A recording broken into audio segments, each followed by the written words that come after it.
Racism as white supremacy has been the reality that black people all over this planet have faced for the last 500 years. There's never been a moment, there's never been a minute, there's never been a day, there's never been a week where we have not been confronted with racism, white supremacy as a system. Never a half a minute. So I said, well, why would such a system be developed? And Mr. Fuller used to say to me, Francis, it's not important why, just learn what the system is. But, you know, the psychiatrist in me, I got to understand why. We've always seen people saying that blacks need to forgive their oppressors, that is, the white people, because we know the kind of challenges that blacks have gone through over the years. Start with slavery. Blacks were sold as slaves and they were subjected to unpaid labor in harsh conditions. Blacks were also colonized by force, especially in Africa, and our countries were taken over by Western nations. This is something that is really horrifying if you look at the kind of challenges that our forefathers and ancestors went through during the time for slavery. So there have been those calls when people talk about these issues, and some say that is history and people need to forgive and forget. And that is something that has also been laced and propagated by the church, where the church kind of teaches us to really forgive and forget about the challenges that we went through. But is this really the antidote to the problems that black people have gone through? Here is Dr. Cress Welsing speaking about this question of forgiving and forgetting. For her, she says that blacks should not forgive their oppressors. Let's listen to her in this clip and then come back and share our thoughts together. I can only repeat it, that I think that, you see, just automatic forgiveness when it comes to black people being harmed or killed or injured by people who classify themselves as white. We don't hear people who are white if they have feel they have sustained some injury or harm from a black person. We don't hear them saying, I forgive, I forgive, I forgive. And I was saying in a talk recently, no one asked the white females who lined up and were accusing Bill Cosby of having sexually or date raped them, and no white person would say to them, one or more, or all of them, a long time has passed. Don't you think it's time for you to forgive Mr. Cosby? Nobody would ever think of that. Do you see, nor would anybody think to ask a Semite of the Jewish religion, well, have you forgiven the German people? Have you forgiven the Nazis for what they did? Do you see, nobody would even think of saying that. So I think that it is a part of black people's tradition from the time of enslavement. Do you see, where the slave master could beat the black person, and I could just envision the black person being beaten and the slave master or the slave mistress would be saying, say that you forgive me. Do you see, and then giving them another lash. Say that you forgive me. And so the black person doesn't have a choice but to say, I forgive, master, I forgive, I forgive, I forgive. And I don't want to show any disrespect to the mother of Mr. Walker. I mean, I certainly understand what has happened to black people and where that pattern comes in. But when we were in formal slavery, I heard a white female explain to a young black man, this was at a Race Relations Institute a number of years ago, and the young black man in a small group discussion, he said, I don't believe in racism, I'm a Christian. And an older white female said to him, "Son, we, meaning we white people, gave you that tradition. We gave you that religion. And we emphasized three things. Slave, obey your master. Turn the other cheek, and you will get your reward in heaven." And so that is the yoke that black people, I say by and large, are still under. And most black people are not thinking about or understanding that we are in a total system structure of racism. Well, see, you can't run an oppressive state or plantation or a prison and have the inmates become angry at the jailer. So if possible, you engage in the psychological warfare of teaching them a philosophy of forgiveness. Now, the prisoner or the slave on the plantation hasn't been let free. The prisoner in the prison hasn't been said, "We forgive you, and so your sentence is terminated." No one is speaking to the prisoner or the slave on the plantation in that way. But the plantation is run by beating, well, first and foremost, I would say, and maybe somebody will be offended, I would hope not, that when you give the enslaved Africans an image of God that is the same image of the slave master, and say that you must behave yourself so that this image of God, which is the same image of the slave master, so that God will love you and admit you into heaven. You must forgive the slave master. Now that was the position that black people were in for hundreds of years, during the years of formal enslavement. And what could they do about it when they were beaten and killed at whim? You see, and so that's when these ideas were implanted, and we must begin to step back and view them more objectively and understand that this is an aspect of the maintenance of oppression. And those black people who are admonishing black people that they should forgive, I would say that those people have been harmed by having their self-respect as black people annihilated, whether they're conscious of it or whether they are subconscious.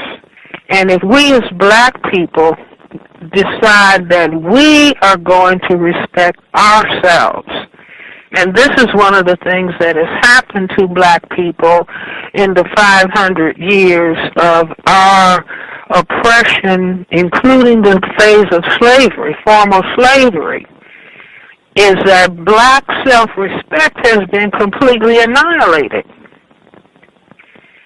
And so, we say, okay, I forgive, and then we take the pain and frustration out on each other.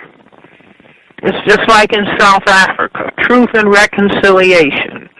So the people who brutalize black people are allowed to go unpunished. But the pain that is inside of black people goes out towards one another. And the system of racism, white supremacy, continues. So I am making the recommendation for black people's mental health that black people take the position that all of these things that we are dealing with, the killing of black men every week, every other day, the incarceration of black men, the unjust sentencing, gentrification, the removal of black people from urban centers across this country, that all of this is the face of racism, white supremacy.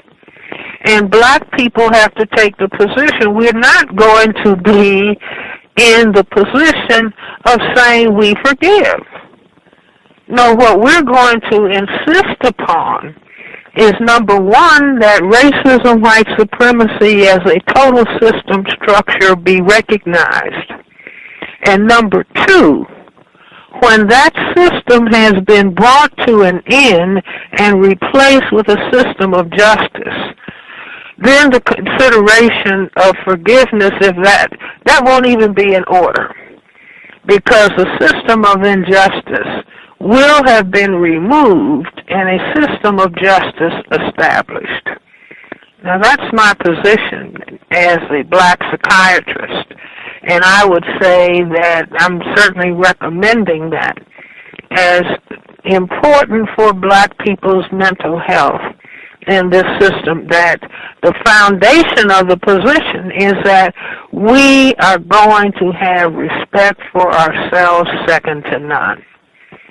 And instead of denying and making apologies for the system of racism, white supremacy, that we are going to hold people who classify themselves as white, because the only reason for the white classification is to take advantage of the established and structured system of racism, white supremacy, and that we are going to hold people who classify themselves as white responsible. We're not going to spend any time hating white people, but we are going to hold every person who classifies him or herself as white responsible for changing the system. If they want to take a position that they're not racist, well, then stop the people who classify themselves as white who are. Don't come and join black people. Take the John Brown position and stop the people who are engaging in the practice of racism, white supremacy. And, you know, that's not just calling somebody nigger or the N-word if you want to play euphemisms.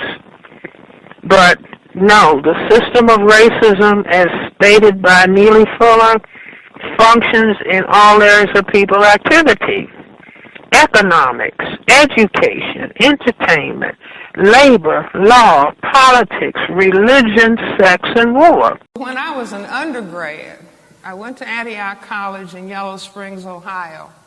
And I remember coming home and, you know, having dinner with my family and grandmother and parents and my sisters at the dining room table. And so I made an announcement: I'm a Marxist.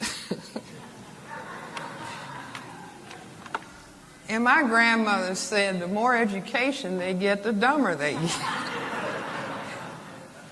But anyway, when I'm training in psychiatry and looking for the answer to be an effective psychiatrist with black people, looking for the answer to racism. And I remember attending a Black Power Committee meeting. And as a matter of fact, I was doing a fellowship in child psychiatry at that point. And I would get a voice. And you know, if you get a voice in here, you need to see a psychiatrist. If you get a voice in here, I think that's God talking to you. And the voice would say, and I would be writing up cases at the end of the day, and the voice would say, go to a Black Power Committee meeting. You know, just quietly. It wasn't frightening. So when ministers say they get a call, and I kind of know what they mean.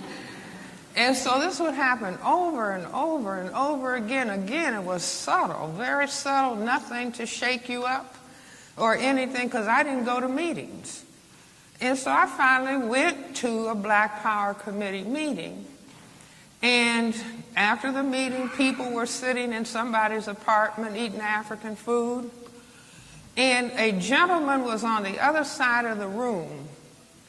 And I heard this man say, mind you, I'm looking for further answers to racism. And I hear this gentleman over there in the other corner, saying racism is a system. And it's like my mind, I'm looking for, they say when the student is ready, the teacher appears. And so I started talking to this person. The gentleman's name was Neely Fuller Jr. He wasn't a college professor. He was a guard at the Bureau of Engraving in the District of Columbia, where they print the money. And this man had started writing about racism in the mid-1950s when he was in the Korean War. And he said he was seated on his station was on a radar site up in the mountains in Japan. And he started thinking about racism and thinking about what was going on in this country, in this part of the world. And he said that the language of segregation and desegregation didn't make much sense on that mountaintop. And he started thinking that racism is a system. Now I want to repeat after me. Racism is a system.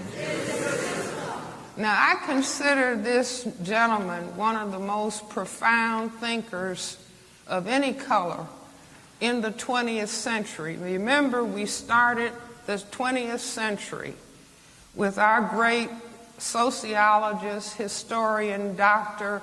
W.E.B. Du Bois. And Dr. Du Bois told us in his book, Souls of Black Folks, in 1903, that the problem of the 20th century is the question of the color line between the lighter and darker races of mankind. And then mid-century, Neely Fuller Jr. came along with his book, and I hope that everybody will get his book who doesn't have a copy. His phone number is 202-484-5461. But it is a profound statement, analysis of looking at, so being a psychiatrist, and at that point, that's the mid-1970s, late 1960s. We would sit up in my apartment, and that was when you're at an age you can sit up and debate till 3 and 4 o'clock in the morning and get up and go to work. That's not the case today. But I would listen to the discussion of Mr. Fuller. We had another colleague, Dr. Carl Hutchinson. He's deceased, Chicago physician. He was training in orthopedic surgery. And Mr. Fuller had a beautifully hand-printed, might have had 1,800 pages of beautifully handwritten notes, documentation of his ideas that he carried around in his suitcase. Dr. Carl Hutchinson said, I will type this manuscript in between surgical cases. And so he took the handwritten manuscript and typed it, and I spent the next 17 years saying, this has got to be printed, so, got to be published, and so by 1984, it was published. But I started raising the question. Psychiatrists always, old school psychiatrists, I say new school psychiatrists, are just supposed to, oh, you're depressed? Well, let me write a prescription. You see, oh, you're anxious?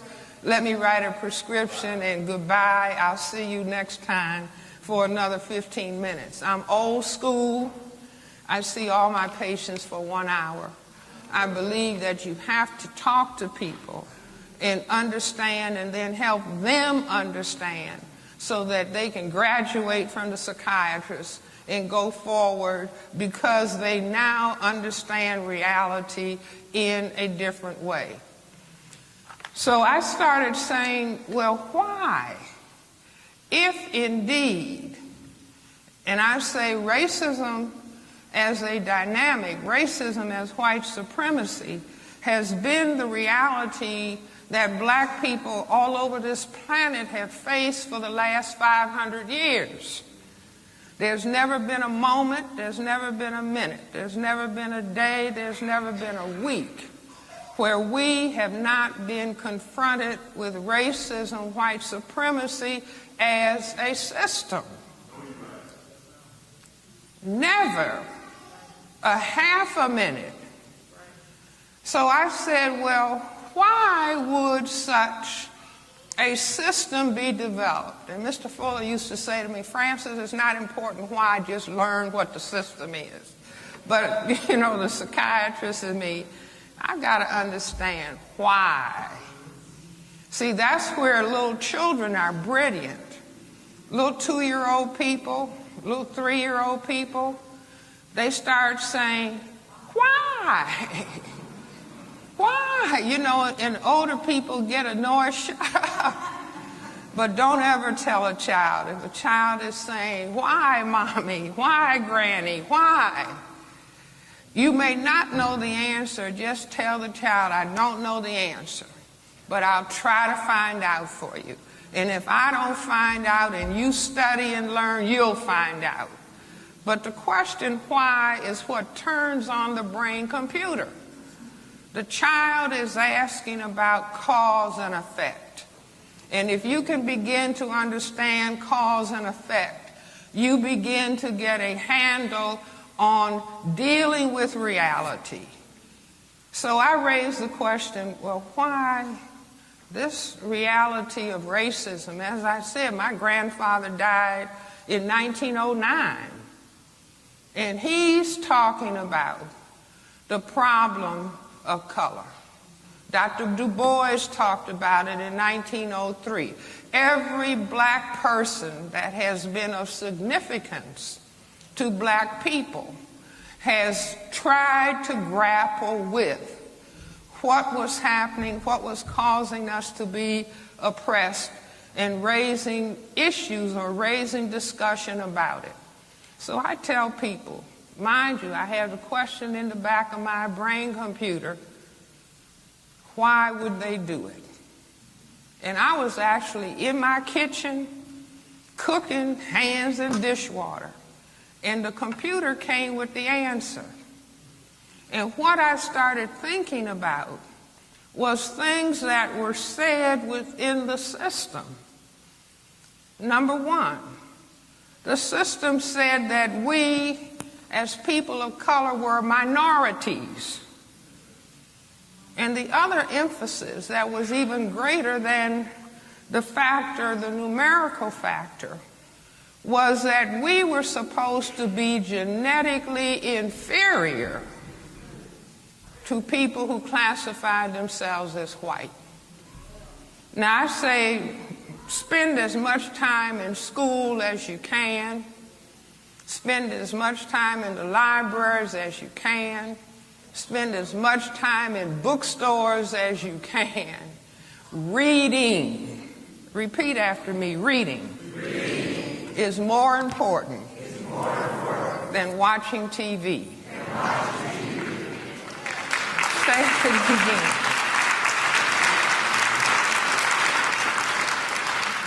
Reading is more important than watching TV. See, everything is in books. Everything is in books. And I say beware of these little small things that you can hold in your hand, where you think you're getting as much information as if you're holding a book. Just beware. So with all of the reading and all of the going to school that I had done, I said, wait a minute. People of color on this planet are the overwhelming majority. Black, brown, red, and yellow people are 9/10 majority on this planet. The other thing, that we are supposed to be genetically inferior, and I said, well, wait a minute. See, in my mind, I'm talking to my, wait a minute. Black people, people of color, are genetically dominant in terms of skin coloration compared to people who classify themselves as white. And I said, I've got it. Just like that, standing in the kitchen, cooking, hands in the dishwater. I said, this is the answer. So let me put it on the board. See if you all can see this. Let's say this is the planet Earth. Can you all see? Okay. So 9/10 of the people are black, brown, red, and yellow. 1/10 of the people have white skin. Instead of the people being genetically inferior, the people who can produce the black pigment melanin are genetically dominant. Now, if you don't know what I'm talking about, you haven't taken a course in genetics, just look at our president, Barack Obama. The president's mother is white. His father is black. Because the ability to produce that black pigment is dominant, and the inability is a recessive genetic trait. So black plus white could only produce black. Are you all with me? So I said, now what am I doing? Let's say that this is planet Earth and this is Europe. And this is 1492. And Columbus started European people coming out and moving, little boats coming out of Europe, beginning to circumnavigate the planet. Every place these white gentlemen landed, they found colored people. Colored people everywhere. Now, Dr. Cress Welsing was an influential psychiatrist known for her analysis of racism, where she held strong views against the idea of black people forgiving white oppressors. Her perspective is primarily encapsulated in her work, particularly through her Cress theory of color confrontation and racism. According to Welsing, racism is not just an individual act, but a systemic power structure designed to ensure white genetics survive and dominate over non-white populations. Welsing argued that forgiving whites for acts of racism could be seen as a mental illness on the part of black people because, in her view, it involved accepting and thus perpetuating the very system that seeks to oppress them. She believed that such forgiveness could be interpreted as a form of psychological capitulation, where black individuals might subconsciously acknowledge the subjugation or inferiority, thereby reinforcing the power dynamic of white supremacy. In this context, forgiveness isn't just an act of letting go of past grievances, but is perceived as a strategic error that dilutes the will to resist ongoing forms of racial oppression. She posited that this act of forgiveness might stem from a combination of internalized oppression, where black individuals might have been conditioned through centuries of systemic racism to believe in their own inferiority or the inevitability of white dominance. Furthermore, Welsing suggests that the psychological trauma inflicted by racism could lead to a Stockholm Syndrome-like response where victims empathize with or forgive their oppressors to cope with their situations. Welsing's approach was not just about refusing forgiveness. It was a call for black people to understand the depth and mechanism of racism to counteract it actively. She advocated for education, self-respect, and collective action against the structure of white supremacy, rather than individual acts of forgiveness, which she saw as potentially undermining these efforts. Her theories are often discussed in the context of the need for black empowerment and resistance rather than passive acceptance in the status quo. This stance has been both celebrated for its boldness and critiqued for its absoluteness, with some seeing it as promoting division rather than reconciliation. However, her core message was about awakening a consciousness that fights for equality and justice, not through forgiveness, but through understanding and dismantling the systems that perpetuate racial inequality.